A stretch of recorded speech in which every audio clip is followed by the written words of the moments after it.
Television. Oh, 2 minutes to the top of the hour. We're talking live with the Cabinet Secretary for Health, Mutai Kagwe, and I tell you, man, it's a thankless job, I guess. It's thankless, and you coming from the private sector into the public sector must be a nightmare. Well, yes and no. Yes and no, Jeff, because don't forget that I've been there before. I've spent my life in the public sector.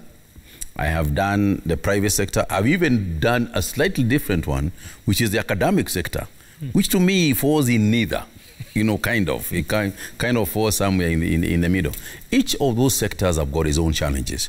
The thing about the public sector, the difference between the public sector and the private sector, is that in the private sector, it's mine and it's yours.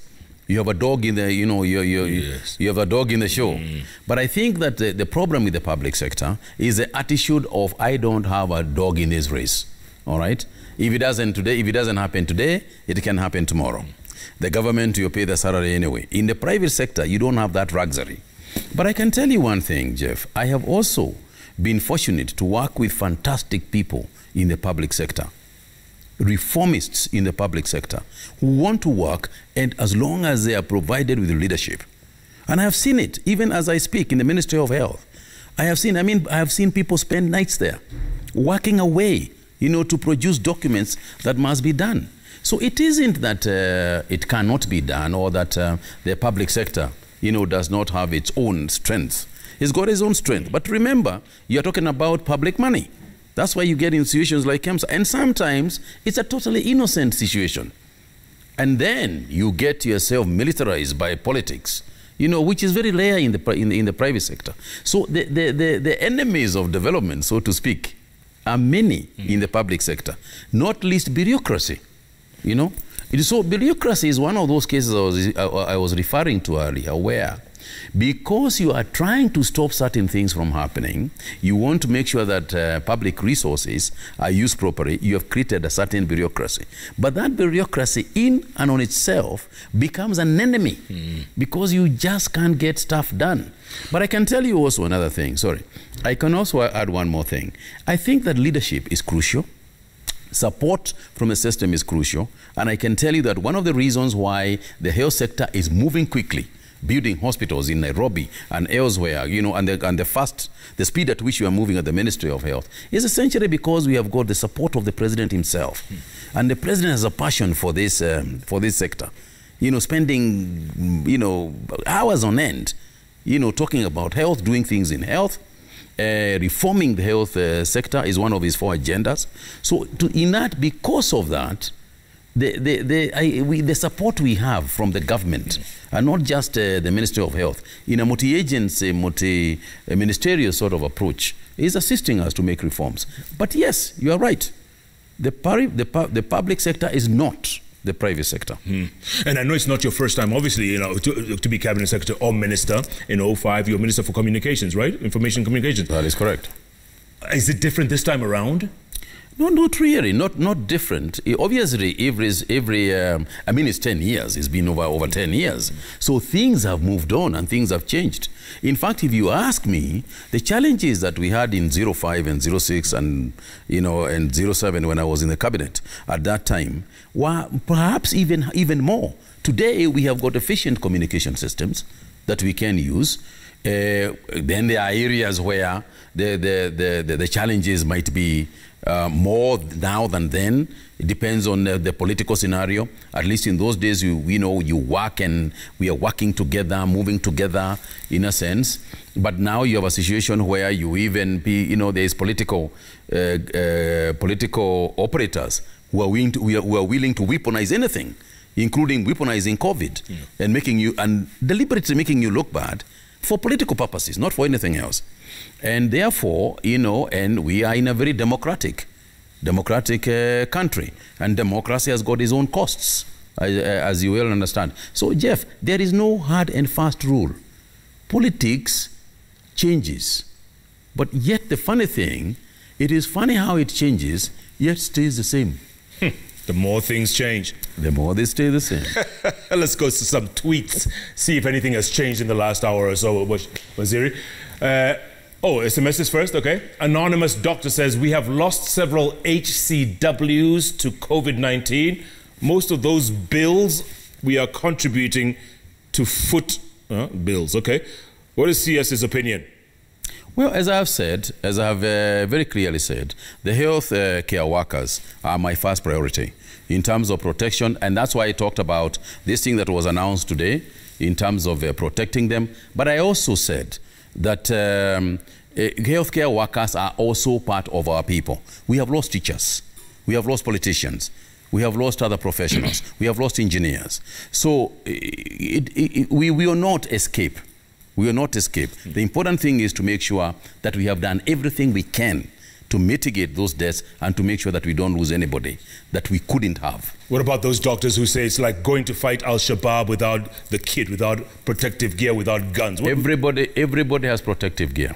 In fact, chances are that most people would get the disease outside the hospital than in the hospital. Noah Kiptala says politicians are going around with BBI in 2022 politics as if COVID-19 doesn't exist. Does it bother you? And if all of them from the very top, the president, deputy, former PM, must talk about mass gatherings. Every mass gathering bothers me.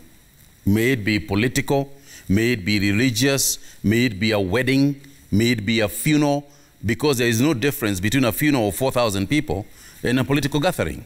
There is no difference between a religious organization or a kanisa that's going on with 3,000 people than a 500 people political gathering. They are all wrong.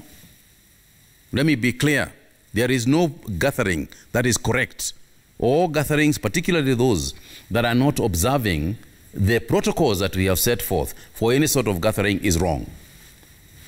James Courier says, yesterday in Parliament, the MP for Kwanza constituency, Ferdinand Wanyonyi, was pushing for a standby helicopter to evacuate MPs. Does that make sense? Is that tenable? Well, you know, we have got all sorts of arrangements. I mean, for example, AMREF has got evacuation facilities, not for a specific person, not for politicians, but for patients generally. So unless Parliament itself were to provide a separate system for themselves, which they can, if they wanted to, you know, have a shopper and to protect their own people under their own insurance, then that can work. But at this point, what you'll be looking at is not a class of people or a set of people. It's Kenyans generally. Okay. Yvonne Atiedo says, the cost of treating COVID-19, whose burden is it? Is it an individual citizens or the governments? Insurance companies are shying away from footing COVID-19 bills. NHIF too, I think you explained a little earlier. We spoke about that. Yes. We spoke about that. Yeah. But let me also add something, Jeff, on this one. Let me say this. You know, if you are told not to walk into a hole, you know, if you are told that's a hole you are walking into, and you walk into the hole, and you fall into the hole that you have already been told, you are walking into a hole, and you walk into the hole and fall into the hole, you cannot be in the hole and then start telling Jeff, why are you leaving me in the hole? I told you, you are going to fall into the hole, all right? So the first thing to do is to protect ourselves so that we don't get COVID-19. But once we get it, as a government, we have to take responsibility. But I'm just saying, let's be fair. Protect yourself first. If you go to a political rally, for instance, and we have told you, don't go into that political rally, then you fall sick. Then you start saying it is the government that I'm in a hole now. Government, come and take me out. There is some equation there, and I'm sure you agree with me. There's an equation there that is wrong. Yeah. You take care, but remember, the first line of defense is you're following the protocols that we have set forth. So we're walking into that hole? Don't walk into the hole. Okay. Nicholas Karich, is it also possible that allegations of corruption left the Kenya population annoyed and unsure whether the pandemic was real or just an opportunity to make millions? We talked about that too. We spoke about that. But you see, for me, look, Jeff, if you told me that there is corruption in Citizen TV, you know, and therefore, should I save my life or not because there's corruption in Citizen TV, I'll save my life and then worry about that nonsense later. Wow. Enough said. This is Twitter now. Twitter. Joseph7 says, ask CS Kagwe what his ministry has done to audit counties' COVID-19 response. Kwa vile kwa ground, vitu ni different. This is something that we have done. Today, I received a report of the committees that I have set from the Ministry of Health, made up of the chairman of our institutions, led by Eva Jenga, the chair of the council. I received a report today about the actual ground position that exists in the hospitals. We have given money there, and therefore we expect certain results. That's why I sent a team to the entire country to go and assess each medical institution, to come back to me and tell me what the position is. I have also appealed to the Senate, because the role of the Senate is to oversight counties, specifically to oversight counties as far as government money and what we have given government is concerned, and the activities thereof. We have also appealed to MCAs. We were with them in Mombasa, and I said, look, it is a role of the county legislatures to also oversight expenditure, in the counties, to ensure that money meant for health, money meant for COVID-19 is spent for that purpose. And some counties, I can tell you, Jeff, have done extremely well. But some counties have really let us down. Okay. Agatha Sergio say, UHC is one of the president's agenda. Kindly ask Mutahi Kagwe, what are his plans with the recently employed personnel under the UHC program in different counties? We have been having challenges like untimely salary payments, NHIF arrears, no medical CVRs. I want first of all to apologize to those health workers who might be working and have not been paid. As you know, we made arrangements where we transferred money for UHC workers to their specific counties, and a specific number.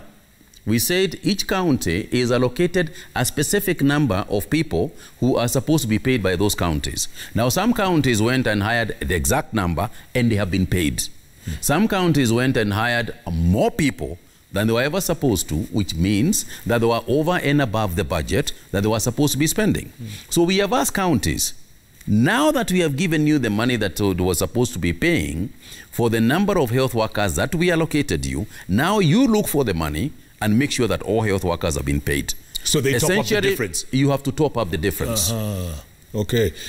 Caesar Kingori, Mutahi subscribes to social democracy. Ask him to explain the direction he is taking the ministry in regards to radical changes and social impact the changes will have on Kenyans.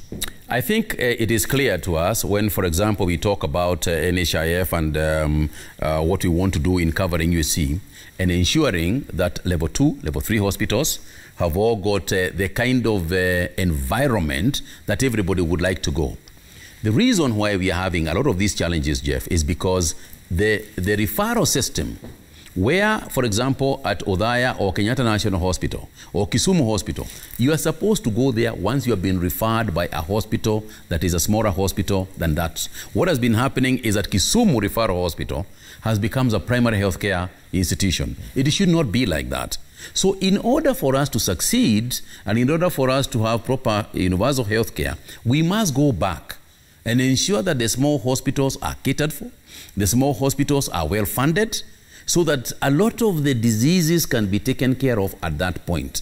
And then we can leave the Kisumus and the Kenyattas for referral work, so that they are not too busy with primary healthcare issues that are supposed to be dealt with elsewhere.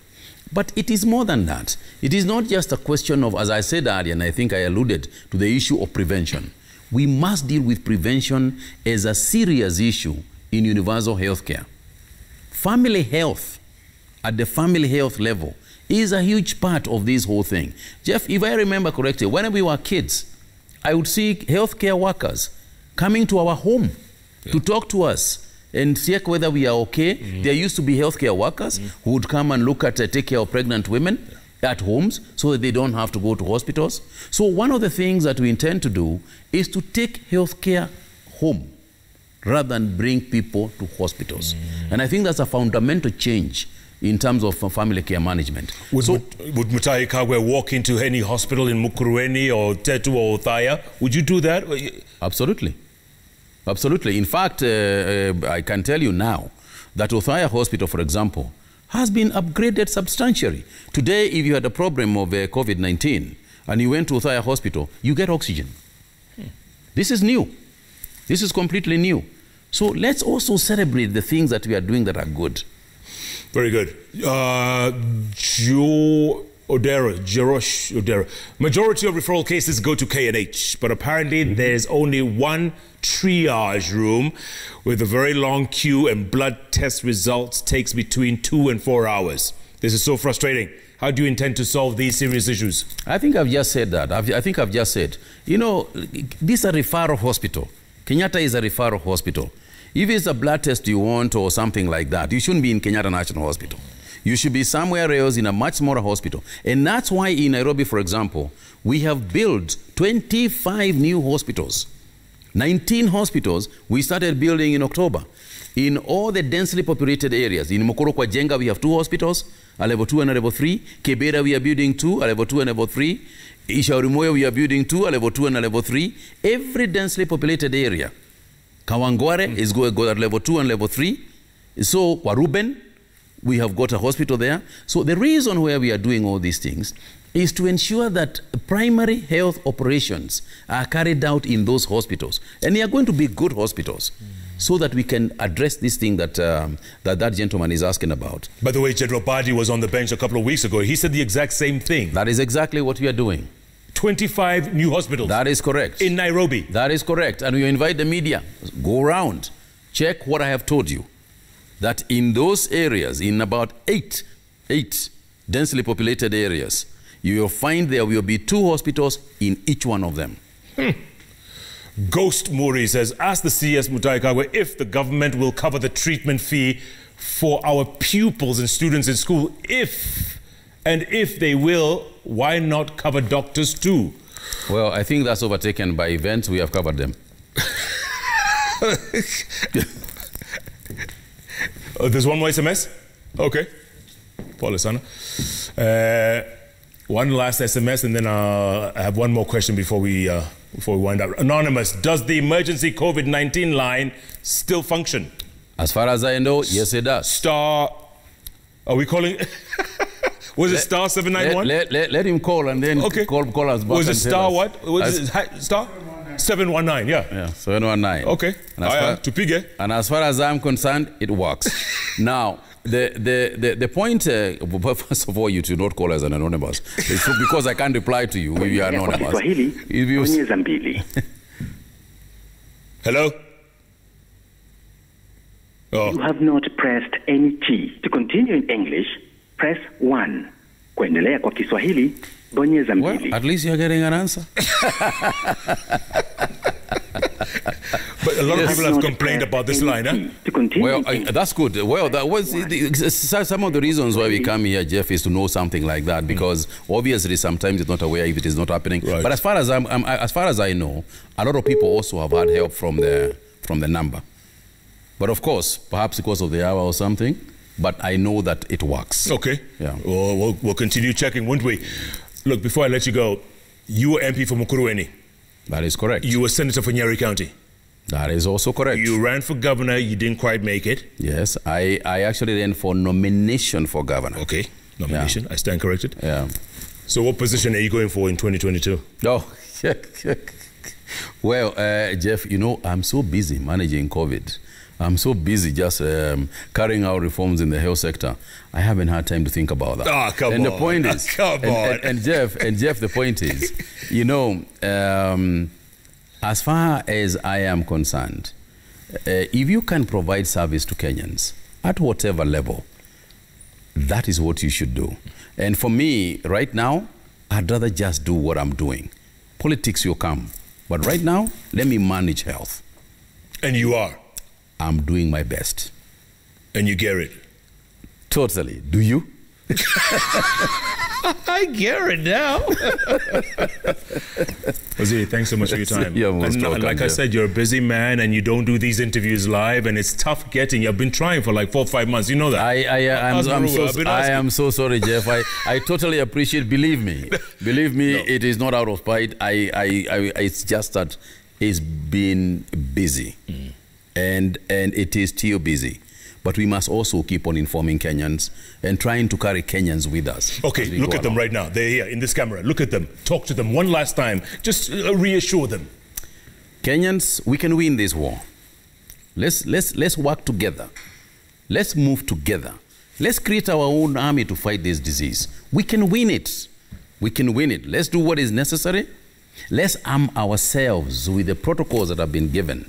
The weapons are distancing, washing our hands. These are simple things. Sanitizing. These are simple things. Keep your distance, wash your hands, wear your mask. And with just those things, those 3 weapons, alongside the other protocols that have been given, we can win this war.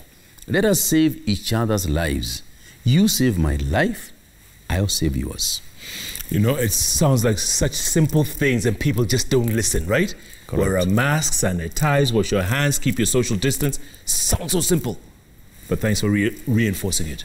Thank and we'll you. keep doing that until the cows come home. That is the way to do it. Don't give up. Don't give up, no matter what. Even if you get people who are not listening to you, don't give up. Eventually, they might. You know, is it Saul who turned to Paul? Yes. Yes, it happens. The Damascus moment. It happens. So let's pray for more Damascus moments. Let's pray for more Kagwe specials. Yeah. That too. After COVID. Health Cabinet CS Mutai Kagwe. What a guy. Thank you so much, CS. Thank you. You're and thank welcome. you for being a part of this show. You know, if it's Wednesday, it's all about those 3 letters on the keyboard that follow each other. JKL. Thanks so much for being a part of this show. Keep tweeting at Koinange Jeff, at Citizen TV Kenya. Hashtag is JKLive. Have a good night, everybody. Good night. Good luck. And God bless you all. Do you wear a mask now? Do you do it now? Or? Yeah, now put on your mask. Okay, so. Assuming I can find mine. And thank you, sir.